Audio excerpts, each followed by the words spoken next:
Hello नमस्ते और जय हिंद साथियों। कैसे हैं आप सभी। उम्मीद करता हूं आप सभी स्वस्थ होंगे, मस्त होंगे ना, और जबरदस्त तरीके से तैयारी कर रहे होंगे। और एनडीए के जो एग्जाम्स हो चुके हैं उनका जो आपका पेपर हो चुका है और उसका रिजल्ट भी आ चुका है। और कुछ बच्चों का ये था डाउट कि सर मेडिकल में क्या क्या चीज़ें होती हैं, पैरामीटर्स क्या क्या हैं, फिट कैसे हो सकते हैं, कुछ चीज़ें डिफॉर्मिटी है तो कैसे उसको इंप्रूव कर सकती है। तो आज आपको वो सारी वीडियोस और वो सारे वो जो आपके डाउट्स हैं वो क्लियर कर दिए जाएंगे। और ये वन स्टॉप होगा जहाँ पे इसके बाद आपको मेडिकल के बारे में आपको सब कुछ क्लियर हो जाएगा और आपको कोई भी डाउट नहीं रह जाएगा, ठीक है ना। हाँ, बाकी आपको लगता है कि सर कोई और चीज़ आपको जाननी रह जाती तो आप हमें कमेंट बॉक्स में जरूर बताएं और मुझे आपका आंसर देने में बहुत ही खुशी होगी, ठीक है ना। तो स्टार्ट करते हैं। क्या आप मेडिकली फिट हैं, एनडीए में क्या क्या टेस्टेस होते हैं, क्या क्या चीज़ें कैसे इंप्रूव कर सकती हैं, तो उनके बारे में बात करते हैं, ठीक है ना। तो सबसे पहले हम बात करेंगे क्या कि भाई बच्चों में क्या होता है कि आप जब जाते हो तो आप मेडिकली आपकी हाइट क्या है, आपका वेट क्या है, क्या आपका BMI यानी बॉडी मास इंडेक्स क्या सही है नहीं सही है, आपका जो हाइट है उसके हिसाब से आपको जो वेट होना चाहिए वो क्या होना चाहिए। तो आज यहां पे हम इसके बारे में बात करें, ठीक है ना। तो आर्मी और एयरफोर्स का चार्ट मैं आपको दिखा रहा हूं कि यानी कि अगर आपके विदाउट शूज आपका 152 सेंटीमीटर्स है, वैसे आपका जो एज होना चाहिए, जो आपका वेट, जो आपका हाइट होना चाहिए, हाइट आपका 157 सेंटीमीटर्स होना चाहिए, ठीक है। उसके लिए बात करेंगे 155 157 पे चर्चा करेंगे पूरा का पूरा। और ये क्या है, जैसे मान लो कि आप 152 के हो, ठीक है, तो आप या आपकी एज अगर क्या 16-17 के बीच में है तो आपकी वेट क्या होना चाहिए, ये होना चाहिए, ठीक है ना। और अगर आप 28-19 के बीच में हो तो ये आपका वेट ही होना चाहिए। और आप यहाँ देख सकते हो कि अगर आप 183 सेंटीमीटर्स को बच्चे होते हैं जो लंबे हो जाते हैं काफी जल्दी, तो अगर वो आप 183 सेंटीमीटर्स के हो, ठीक है ना, तो आपका वेट होना चाहिए वो क्या होना चाहिए 62.5 kg यहाँ से आगा 16 से 17 के एज में है, ठीक है। और 65 होगा अगर आप क्या है 17 से 18 के इसमें है।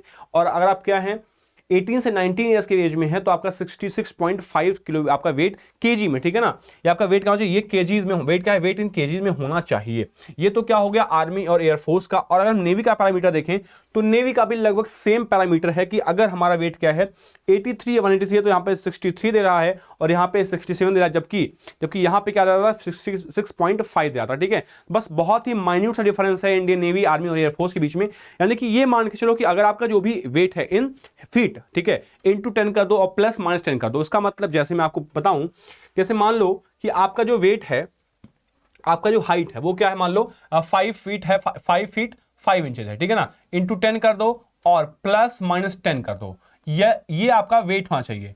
और देखो बहुत ही परेशान होने की जरूरत नहीं है अगर आपकी वेट में क्या थोड़ा सा इधर उधर है, यानी कि थोड़ा सा कम ज्यादा है, थोड़ा सा कम है, तो बहुत स्लाइट डिफरेंस पे कुछ भी आपको दिक्कत नहीं होगी। क्योंकि वहां पे ये माना जाता है कि अगर आप अभी यंग हो तो अपना आप वेट बढ़ा भी सकते हो, अपना आप वेट घटा भी सकते हो, ठीक है।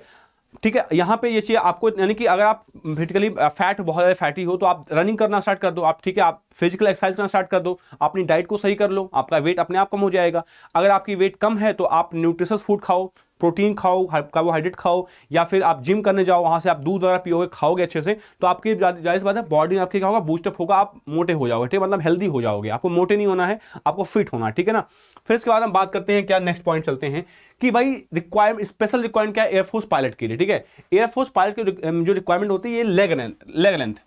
देखो लेग लेंथ क्या है, यहाँ पे एक चीज मैं आपको समझाता हूँ कि जब आप कॉकपिट में बैठते हो ना, कॉकपिट में बैठते हो अंदर यहाँ पे इसमें, तो आपका जो पैर था वो इस कुछ इस तरह सा होता है, ठीक है ना। अगर आपका लेंथ बहुत छोटा है, बहुत ज्यादा है, तो आप उसमें फिट नहीं बैठ पाओगे। इसकी वजह से लेग लेंथ बहुत ही मैटर करता है। तो यहाँ पे एयरफोर्स पायलट के लिए जो लेग लेंथ होती है, थाई की लेंथ, मतलब मोटापा, थाई आपकी कितनी मोटी है उसका लेंथ, और भाई सिटिंग लेंथ यानी कि सिटिंग हाइट, यानी बैठने के बाद आपकी हाइट क्या होने वाली है। जैसे आप कुर्सी बैठते हो ना, तो कुर्सी बैठने बाद आपकी हाइट क्या होती है, जैसे मान लो इतने लंबे हो, कुर्सी बैठोगे आप छोटे हो जाओगे थोड़ा सा, है ना। लेग की लेंथ क्या है, तो ये चीजें मैटर करती हैं। तो अगर लेग लेंथ की बात करें तो क्या होता है 99 सेंटीमीटर से 120 सेंटीमीटर तक के बीच में आपकी हाइट, आपका जो लेग लेंथ है वो होना चाहिए। और अगर थाई लेंथ की बात करें, थाई मतलब आपका जो ऐसे, मतलब आपका ये मान लो थाई, ठीक है ना, आपकी ये थाई है, तो ऐसे क्या करना, ऐसे मतलब इसका नापा जाए। मान लो ये हाथ है तो हाथ को ऐसे पूरा नापा जाए, ठीक है, हाथ मेरा मान लो ऐसे है तो हाथ का मतलब ऐसे पूरा नापा जाए ना, तो ये क्या होगी, आप इसकी लेंथ मानी जाएगी, ठीक है ना। तो थाई लेंथ क्या हो जाएगी 64 सेंटीमीटर मैक्सिमम होना चाहिए। मतलब आपकी हाई, अगर थाई बहुत मोटी है तो ये क्या होना चाहिए आपका डेंजर, ठीक है, उसको आप कम करना पड़ेगा। फिर अगर सिटिंग हाइट देखें तो सिटिंग क्या होना चाहिए 81 से क्या होना चाहिए 96 सेंटीमीटर तक होना चाहिए, ठीक है। अब बात आती है कि सर जो हाइट होती है, हाइट क्या अलग अलग होती है क्या, कि भाई आर्मी हाइट क्या मैटर करेगा, आर्मी के लिए, नेवी के लिए और एयरफोर्स के लिए, आर्मी नेवी और एयरफोर्स की जो हाइट्स हैं वो क्या क्या हो जाएगी, ठीक है। तो अगर मैं बात करता हूं आर्मी की हाइट के बारे में, ठीक है, तो आर्मी की जो हाइट है वो 155 सेंटीमीटर होना चाहिए, 155, 155 और यहाँ पे होना चाहिए 157 सेंटीमीटर होना चाहिए, ठीक है ना। और देखो हाइट से क्यों थोड़ा सा यहाँ पे बहुत मतलब कम डिफरेंस होता है, इसलिए ऐसा माना जाता है कि अगर आप 17 साल के हो, 18 साल के हो, तो आपकी हाइट जो है अभी 1-2 साल बढ़ेगी, मतलब 20 साल तक आपकी हाइट बढ़ती है। तो अगर छोटा सा कम है तो वहाँ पे बहुत ज़्यादा क्रूशियल नहीं होता है, वहाँ पे उसको मैनेज कर लिया जाता है कि आपको जो है कोई दिक्कत नहीं होने वाली, ठीक है। और अगर आप फ्लाइंग ब्रांच के लिए, फ्लाइंग ब्रांच के लिए यहाँ पे एक समझो कि यहाँ पे अगर हम फ्लाइंग ब्रांच की बात कर लें यहाँ पे, ठीक है, अक्सर एयरफोर्स जो एनडीएस हो जाते हैं वो फ्लाइंग के लिए आते हैं, तो वहाँ पे आपकी हाइट है वो 163 सेंटीमीटर होनी चाहिए, ठीक है, 163 सेंटीमीटर आपकी हाइट होनी चाहिए। और गर्ल्स की बात करें, अगर लड़कियों की बात करें तो लड़की जो हाइट है वो क्या 152 सेंटीमीटर्स अभी मानी गई है कि 152 सेंटीमीटर आपकी हाइट है, लड़कियों की जो हाइट है वो क्या है, एलिजिबल है किसके लिए, डिफेंस में जाने के लिए। तो भाई यहां तक आई होप आपको सारी चीजें क्लियर हो गई होंगी, है ना। तो अगर इसके हम थोड़ा सा आगे बढ़ते हैं, ठीक है, मैं थोड़ा सा आगे बढ़ता हूं नेक्स्ट पॉइंट पे। भाई अगली चीज क्या है, तो अगला क्या है, मेडिकल स्टैंडर्ड्स फॉर एनडीए की अगर देख रहा है कि हाइट, ठीक है, ब्लड वेसल्स के बारे में, ठीक है, ब्लड वेसल्स क्या है, कभी कभी ऐसा होता है कि किसी हार्ट बीट बहुत ज्यादा होती है, ब्लड प्रेशर बढ़ जाता है, ठीक है, तो ऐसे केस में जो आपका हार्ट का शेप है और जो वेसल्स हैं उनके बारे में कुछ बातें क्या आती है, जैसे कि there should be no symptom और any sort of organic disease of the heart and blood vessel, यानी कि आपको किसी प्रकार का ना कार्डियक जो है आपके पास डिजीज नहीं होना चाहिए, यानी कि दिल में आपको कोई दिल के मरीज आप नहीं होना चाहिए, ठीक है, मतलब वो वाला मरीज नहीं, ठीक है, दिल वाला, दिल का मतलब जो दिल आपका है, जो ऐसे दिल होता है ना, ऐसा वाला दिल, इसका मरीज, ये वाला दिल का मरीज नहीं, ठीक है, इसका मरीज वहां पे नहीं चल पाएगा, ठीक है ना। तो ये चीज, इसलिए आपको वहां पे अनमैरिड कपल्स खोजते हैं, ठीक है। अब देखो second, candidates blood pressure should be normal, यानी कि जो ब्लड प्रेशर आपका जब आप जाते हो तो आपको वहां पे ब्लड प्रेशर चेक किया जाता है और आपका जो ब्लड प्रेशर है वो नॉर्मल होना चाहिए। ऐसा नहीं कि आपका ब्लड प्रेशर लो है या बहुत हाई हो जा रहा है। अगर आपको ऐसा कुछ है तो आप क्या क्या करो, जो ग्रास होती है, ठीक है, सुबह सुबह जिस पे ओस होती है उस पर नंगे पांव चलोगे तो आपका ब्लड प्रेशर जो है वो बहुत ही आसान हो सकता है। सुबह सुबह आप क्या करते हो, अगर आप बहुत अच्छे से क्या नाम है, मेडिटेशन करो, ठीक है, मेडिटेशन करो, सांसें अंदर आप लो, ठीक है, कपालभाति वगैरह करो आराम से, ठीक है, बहुत मतलब ईजी वे में, ठीक है, तो वो क्या हो जाएगा आपके लिए इंप्रूव करेगा वो चीज़। कपालभाति नहीं ऐसा करो, आपकी अनुलोम विलोम करो, ठीक है, कपालभाति नहीं, कपाल बढ़ जाएगा, तो आपको अनुलोम विलोम करना है, उससे क्या होगा आपका जो है इंप्रूव हो सकता है ब्लड प्रेशर। आप बच्चे हो तो आपका इंप्रूवमेंट हो जाएगा, श्योर है, ठीक है। आप फिर क्या क्या टेस्ट होता है, यूरिन टेस्ट होता है, यूरिन टेस्ट में आपका दिखाता है कि यूरिक कैसा है, किडनी आपका कोई फेलियर नहीं, यूरिक मतलब क्या है, किडनी से आता है, तो किडनी बता देती है कि हमारा किडनी सही है कि नहीं सही, ठीक है, इसलिए आपका यूरिन टेस्ट किया था। हर्निया टेस्ट किया है। अब हर्निया के बारे में बता दो आपकी, जो हर्निया है, अगर आपने कभी ऑपरेशन करवाया हुआ है हर्निया का, ठीक है, भाई हर्निया वाले देख लो कि जिसके पास हर्निया बड़ी हुई है वो क्या, अगर उसने ऑपरेशन करवाया हुआ है, ठीक है, और ऑपरेशन जो है वो क्या हुआ है, मोर देन 1 ईयर हो गया है, मोर देन 1 ईयर हो गया है, ठीक है, तो आप क्या हो उसके लिए एलिजिबल हो, आप क्या हो जाएगा, एलिजिबल हो जाओगे। यानी कि अगर आप सपना देख रहे हो कि इंडिया में जाने का, तो आप मेडिकल चेकअप करा लो अपना, ठीक है, वहां पर अगर हर्निया वगैरह होता तो आप उसका ऑपरेशन भी करवा लो, ताकि फ्यूचर में आप अगर फिट हो जाते हो तो आपको वहां पर दिक्कत ना आए, आपको इसकी ये छोटी सी जो प्रोसेस है इसकी वजह से आपको फेलियर झेलना ना पड़े, ठीक है, तो ऐसा कुछ मामला नहीं होना चाहिए। फिर बात करते हैं पाइल्स की, तो या तो बिल्कुल नहीं होना चाहिए, मसाला वगैरह खाना कम कर दो, ठीक है। चौथा बात, डिजीज ऑफ स्किन, भाई स्किन डिजीज नहीं होना चाहिए, जैसे कुछ लोगों का चरक वगैरह होता है तो वो चीज़ नहीं होना चाहिए आपको, ये भी चीज़ें मैटर करती हैं। फिर 5वां पॉइंट कहता है नो इनलार्ज ऑफ लीवर और स्प्लीन, यानी कि आपका जो लीवर है वो क्या होना चाहिए, एक नॉर्मल शेप में होना चाहिए, जैसे आपका हमारे हार्ट की बात करी हमने, वैसे आपका लीवर भी क्या होना चाहिए, एक नॉर्मल शेप में होना चाहिए। किसी का लीवर क्या होता है, बढ़ जाता है, सूजन आती है, तो उस केस में आपको वहां पे ध्यान देना, इसको भी आपको क्योर करवा के जाना है। छठी चीज, disease of internal organs of the abdomen, भाई अगर इंटरनल ऑर्गन के एब्डोमेन में आपको कोई दिक्कत है तो वहां भी आपको दिक्कत करती है। भाई सती क्या, मेंटल ब्रेकडाउन और फिट्स, भाई मेंटल ब्रेकडाउन क्या होता है, बच्चे कभी कभी ऐसा, छोटे बच्चे जो किसी डर जाते हैं या कोई ऐसा ट्रेजेडी होती है उनके साथ जिसकी वजह से मेंटल इलनेस आ जाती है, तो मैं उन बच्चों को रिकमेंड करूंगा, अगर आपके अंदर ऐसा कोई प्रॉब्लम है तो आप जाकर के साइकोलॉजिस्ट से कांटेक्ट करो, वो आपको जो क्योर बताता है उस पर आप फॉलो करो, आपका जरूर इंप्रूवमेंट हो जाएगा। सेकंड बताता हूं कि अगर आपको मेंटल ब्रेकडाउन है, अगर आप डॉक्टर के पास नहीं भी आना चाहते हो तो ऐसे केस में क्या करो, आप अपने आप, ठीक है, मेडिटेशन करना स्टार्ट करो, मेडिटेशन से बहुत सारी चीजें इंप्रूव हो सकती हैं और इसको अच्छे तरीके से करो, काफी आपको फायदा मिल जाएगा, ठीक है ना। फिर आपका वैक्स, जब भी आप क्या जाते हो मेडिकल के लिए जाते हो तो अपने कानों को अच्छे से साफ करवा के जाना, ठीक है। अगर आप मेडिकल के लिए जाते हो तो मेडिकल के लिए पहले आपको हर चीज क्लीन होना चाहिए, यानी कि आपको जो ईयर्स को क्लीन कर लेना है, अपने आर्मपिट्स को क्लीन कर लेना है, आपके जो अननेसेसरी हेयर्स हैं आपको भाई सेविंग तो करनी ही होती है, ठीक है, कान वगैरह साफ करा लेना, अच्छे से नहा धो के आना, हर चीज बाल वगैरह साफ करके आना, ठीक है। तो ये चीजें इंपॉर्टेंट है कि भाई वहां पे आपको क्लीननेस क्या है, बहुत इंपॉर्टेंट, वैक्स नहीं होना चाहिए ईयर में, आप साफ करा लोगे तो ज्यादा अच्छा रहेगा, ठीक है, आप उसको करा के जाना। फिर आता है डेविएटेड नजल सेप्टम, जो कभी कभी ऐसा हो किसी नाक ऐसे, देखो कुछ लोग नाक सीधी होती है, ठीक है ना, ऐसे होती है, लेकिन कभी कभी नाक होती है ऐसी टेढ़ी आती है, ऐसी किसी की, ठीक है, ऐसे टेढ़ी जाती है। तो ऐसे जिसका डेविएशन मेथड ना, ऐसे जिसका डेविएशन होता है वो भी क्या को दिक्कत है, इसका छोटा सा बहुत ही माइनर सा ऑपरेशन होता है। अगर आप ऑपरेशन करवा लोगे किसी भी एक डॉक्टर के पास जाकर के, ठीक है, वो आपको क्योर कर देगा, ठीक है, उसमें दिक्कत आपको नहीं आएगी। ये भी आपका आसानी से ठीक क्योर किया जा सकता है। अगर किसी को दिक्कत है, किसी नाक टेढ़ी ऐसे चोट लग जाता है, एक्सीडेंट हो जाता है, तो ऐसे में इसका आपको ऑपरेशन करवा लेना है। भाई नाक ऐसे होना चाहिए, ठीक है, ऐसे टेढ़ी ऐसे नाक नहीं होनी चाहिए, ठीक है, टेढ़ी नाक नहीं चलेगी, ठीक है। तो आप देखो ये चीज, फिर हाइड्रोसील्स के बारे में देख लोगे, हाइड्रोसील्स का भी ऑपरेशन होता है, आप करा लोगे, ठीक है। और ओवरवेट अंडर वेट चल जाता है, बताया मैंने आपको कि ओवरवेट होगा तो क्या होगा, आप दौड़ लेगा, अंडर वेट होगा तो खा लेगा, काम खत्म, ठीक है। अंडर साइज चेस्ट, भाई 81 सेंटीमीटर आपकी हाइट जो चेस्ट है वो होनी चाहिए, और प्लस आपका 5 चाहिए, फुलाव के बाद आपका क्या 5 सेंटीमीटर फुलाव आना चाहिए। कभी कभी वो 81 सेंटीमीटर में अगर कंप्रोमाइज कर भी लेते हैं, लेकिन जब फुलाव की बात आती है तो 5 सेंटीमीटर आपका होना चाहिए। जो बच्चे अभी नहीं जानते इस बारे में, वो जान लें कि अगर आपको मेडिकल आप जाते हो, इनफिट होते हो, तो ऐसे केस में थोड़ा पुशअप वगैरह मारना स्टार्ट कर दो अभी से, ठीक है। पुशअप मारने से क्या होगा, आपका चेस्ट जो है आसानी से एक्सपैंड कर सकता है, जो आपका चिनअप होता है, पुलअप होता है, वो भी आप करोगे तो उससे आपको काफी एडवांटेज मिल जाएगा। तो पुशअप इसका क्या है, पुशअप इसका उपाय है कि आपको जो आपका अंडर साइड चेस्ट है वो इंप्रूवमेंट आ जाएगा, ठीक है। फिर आता है क्या, गाइनोकॉस्मेटिया, ये भी गाइनो मतलब एक लड़के की बीमारी होती है, होता है ना किसी को, तो वो चीज होना चाहिए, ठीक है। टॉन्सिलाइटिस आपको होना चाहिए और वेरिसोल्स होना चाहिए, ठीक है, वेरिसोल्स। तो ये चीज आपकी बात करते हैं। फिर आप अगर नेक्स्ट बात करें क्या कि भाई चेस्ट वॉल के बारे में बात करें, भाई चेस्ट किसी किसी का होता है धसा हुआ होता है, ठीक है, ऐसे अंदर की तरफ, जैसे आप देख रहे हो कि यहाँ पे धसा हुआ चेस्ट है, यहाँ पे धसा हुआ चेस्ट है, तो ये आपका क्या होगा, ऐसे नहीं चलेगा। आपका जो आपका हर्ट है, जो आपका शेप है, वो क्या होना चाहिए, बहुत ही स्ट्रेट होना चाहिए, जैसे वो लेफ्ट है या राइट, ठीक है।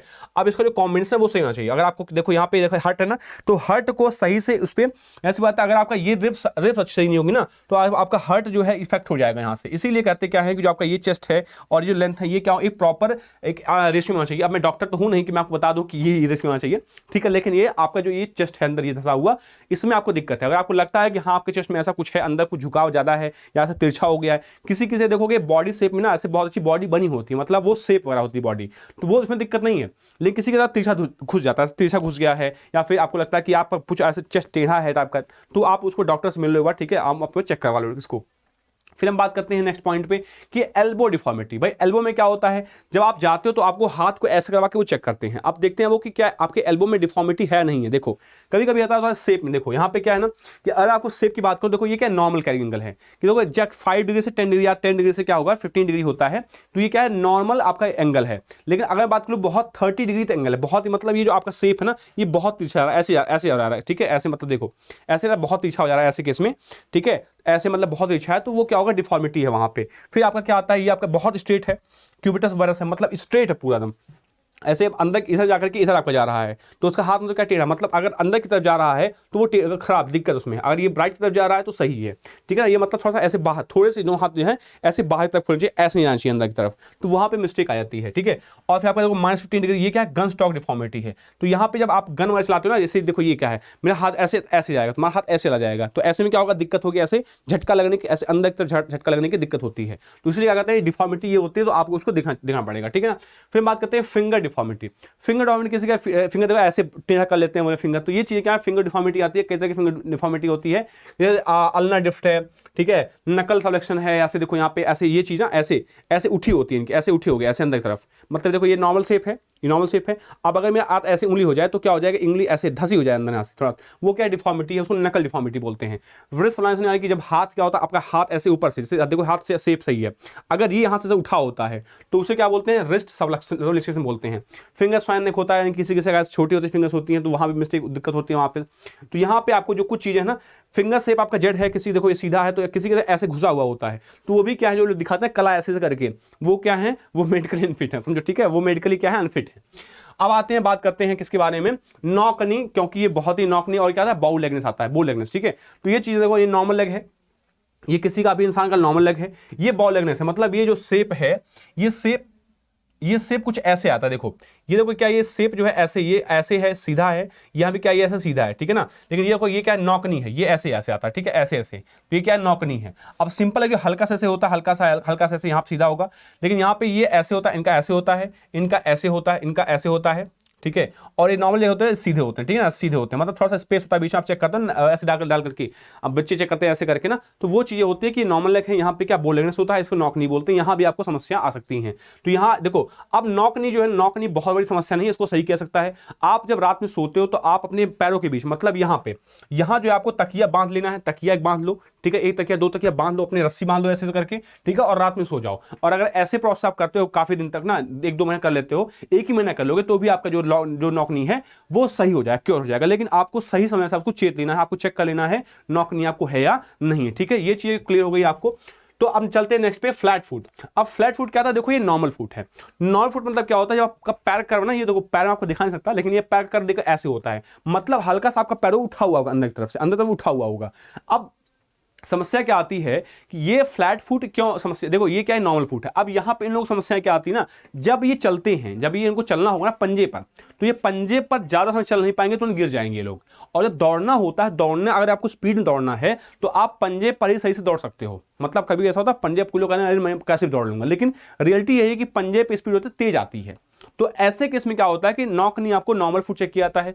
अगर किसी का फ्लैम फ्लैट है, सपाट ऐसे होता है, किसी पास सपाट है ऐसे, या फिर ये सीधा ऐसे, देखो ऐसे है, ये क्या देखो फ्लैट फुट फर्स्ट डिग्री है, ये 1 degree enlargement of the heel and thickening of the outer band. अब ये क्या होता है, फ्लैट फुट नंबर 2 होता है। इसमें क्या होता है, lack of arch of the foot and complete support of first to.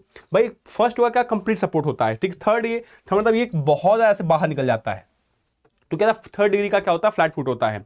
अब यहां पे देखो कुछ चीजें समस्या आती है, आपके पैर में बहुत पैर ऐसे भी होते हैं, तो ये भी क्या है, डिफॉर्मिटी है, ठीक है। आपका जो क्या है, जो फ्लैट फुट का क्या है, फुट डिफॉर्मिटी है। तो आप इसको देख सकते हो, जाओ तो इसके शॉट ले सकते हो, आप इसको पॉज करके उसको देख सकते हो प्रॉपर्ली, कि भाई जूम करके देख सकते हो, इसको शॉट ले सकते हो, ठीक है। ये चीज आपको देखने को मिल जाएंगी।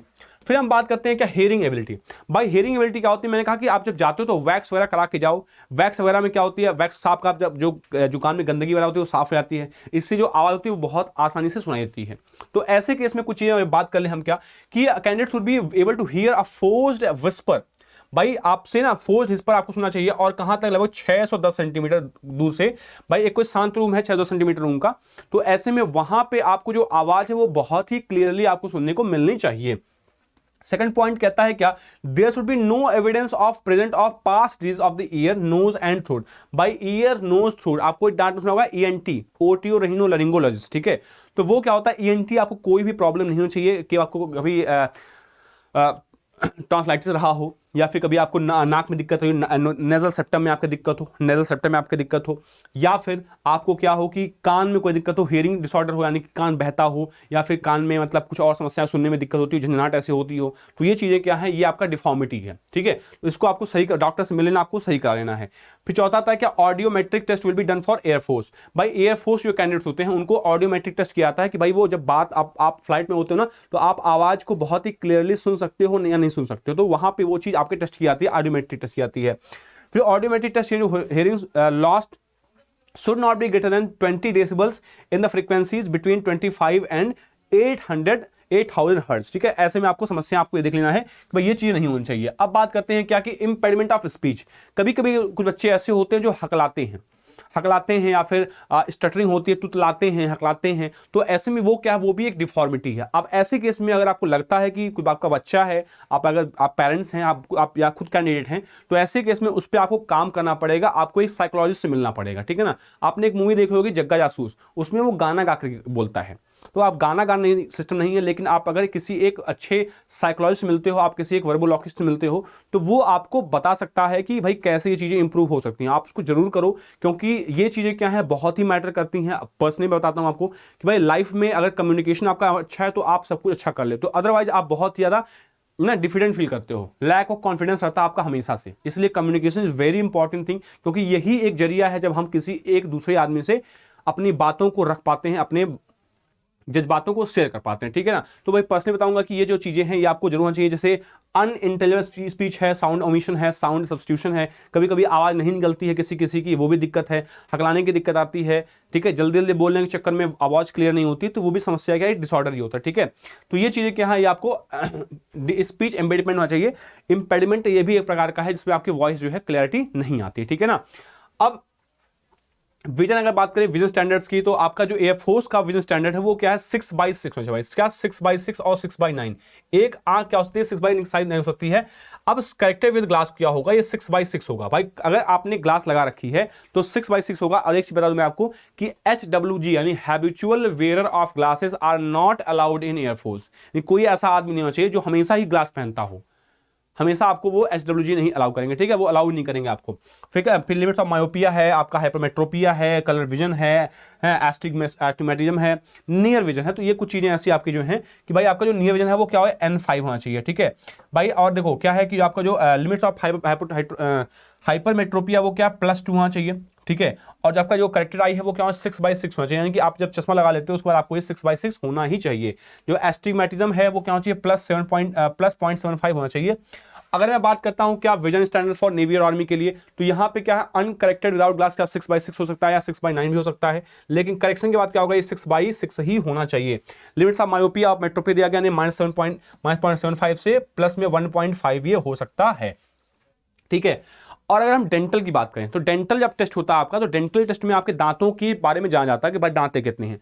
अब यहाँ पे कुछ मैं आपको इंपॉर्टेंट चीज बता दूं दांत के बारे में। जब एक 17 से 18 का बच्चा जाता है वहां पे, तो दांत जाहिर सी बात है उसके पास क्या कुछ दांत होते हैं। कुछ बच्चों का ऐसा हो दांत सड़ जाते हैं, दांत किसी से आपका टूट गया है या अंदर से खोड़ा है, ठीक है। तो आपको करना क्या, उसको दांत को आप क्या करो, आप दोबारा दांत लगा सकते हो, ठीक है। आप आर्टिफिशियल दांत का यूज कर सकते हो, आप डॉक्टर से मिलकर रूट कैनाल टेस्ट जो भी होता है आपने दांत को करेक्शन कर सकते हो, ठीक है। दांत आपका करेक्शन हो जाएगा। अब यहां से आपका जो पॉइंट होता है, आपको पॉइंट होते हैं 14 आपको पॉइंट्स मिलने चाहिए, किसमें 22 में से, ठीक है। आपको दांत जो होगा वो 14 पॉइंट में से 22 में से, यानी कि आपके दांतों को गिनती की जाती है। आपकी जल्दी 32 दांत तो होते नहीं बच्चों के, ठीक है। 30 या 28 या जो भी होंगे आपको ये अपर टीथ कुछ दांत होते हैं, ये आपके दांत होने चाहिए। और आपके 14 आपको पॉइंट वहां पे दिए जाते हैं। अगर आप 22 में से 14 पॉइंट भी पा जाते हो ना, तो आप क्या हो फिट हो। देखो यहाँ पे क्या होता है, the candidate should have healthy gums and teeth, should not be suffering from severe pyorrhoea नहीं होना चाहिए, आपको दांत से खून नहीं आना चाहिए, चीज होनी चाहिए। The minimum of 14 dental points are acceptable when 32 teeth are present, ठीक है। The total dental points are 22, यानी कि आपके अगर 32 दांत अवेलेबल है उस केस में आपको 14 कम से कम होना चाहिए 22 में से। कभी कभी ऐसा होता है बच्चे जो हैं उनके पास 32 दांत नहीं कमी होता, तो ऐसे के जो क्राइटेरिया होगा उनका थोड़ा सा कम हो जाएगा, ठीक है ना। तो ये चीजें आपको बहुत ज्यादा दिक्कत जरूरत नहीं है। अगर आप नॉर्मल आपका दांत है, आप रेगुलर मंजन करते हो तो दांत जरूर साफ कर लो, अच्छे से दांत साफ कर लो। या अगर आपको लगता है दांत ज़्यादा पीले हैं या गंदे हैं तो आप जाकर के डॉक्टर साफ कर लो, क्योंकि वो भी एक पॉइंट होता है, वो भी एक पैरामीटर होता है कि दांत साफ है या नहीं है, अंदर कहीं पे कुछ दिक्कत है नहीं है, वो भी चीज़ चेक की जाती है दांत के समय, ठीक है ना। अब बात है क्या बात, अब आती है बात क्या सबसे इंपॉर्टेंट चीज बात कि लाइक शेयर और सब्सक्राइब करने, ठीक है। अगर आपको ये वीडियो अच्छी लगी हो, आपको लगा हो कि आपको कोई अच्छी इन्फॉर्मेशन मिले तो आप उसको लाइक जरूर करें, शेयर करें और अपने दोस्तों में, ठीक है, इसको शेयर भी करें, ठीक है। और सब्सक्राइब जरूर करें ताकि आपको ऐसी ही इन्फॉर्मेशन आपको मिलती रहे लगातार। और अगर आपको कोई भी क्वेरी लगती है कि पूरे डिफेंस के अकॉर्डिंग या फिर एनडीए में आपको प्रोसेस के अकॉर्डिंग, तो आप मुझे कमेंट बॉक्स में जरूर बताएं और आपका जवाब देने में मुझे बहुत ही खुशी होगी। ठीक, मिलते हैं, तब तक के लिए टाटा बाय बाय एंड जय हिंद।